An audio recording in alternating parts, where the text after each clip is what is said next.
आजरा इथल्या नवनाट्य कलामंचनं राज्यनाट्य स्पर्धेत गुरुवारी जगण्याच्या चक्रव्यूहाची धगधगणारी दाहकता मांडणारं काळोख देतं हुंकार हे नाटक सादर केलं।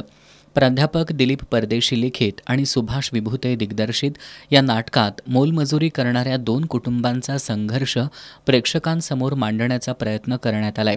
रोजगार मिळत नाही, कुटुंबाचा उदरनिर्वाह करायचा तरी कसा, या विचारातून घरातील पुरुष व्यसनाच्या आहारी कसे जातात, किमान आपल्या लेकराच्या पोटात घास जावा यासाठी त्या लेकरांची आई स्वतःचं शील विकते, हे यात दाखवण्यात आलंय।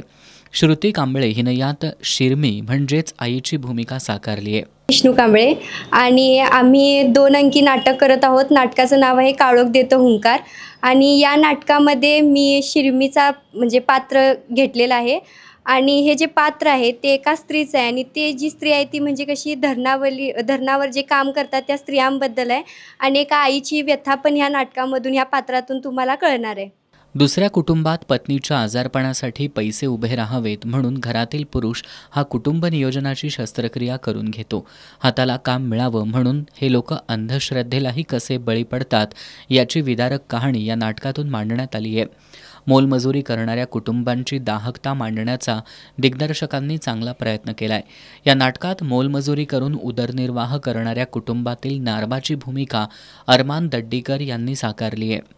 या नाटकामध्ये मी नारबाची भूमिका साकारतोय आणि या नाटकाबद्दल सांगायचं झालं तर कामगारांच्या वस्ती म्हणजे जे कामगार लमान कामगार जे असतात म्हणजे जे कामगार रस्त्याचं काम करतात किंवा ओझं काम जे करतात या कामगारांची ती व्यथा या नाटकामधनं परदेशी सरांनी मांडलेली आहे आणि ही व्यथा आज आम्ही या रंगमंचावर कोल्हापूरमध्ये सादर करत आहोत राज्यनाट्यामध्ये।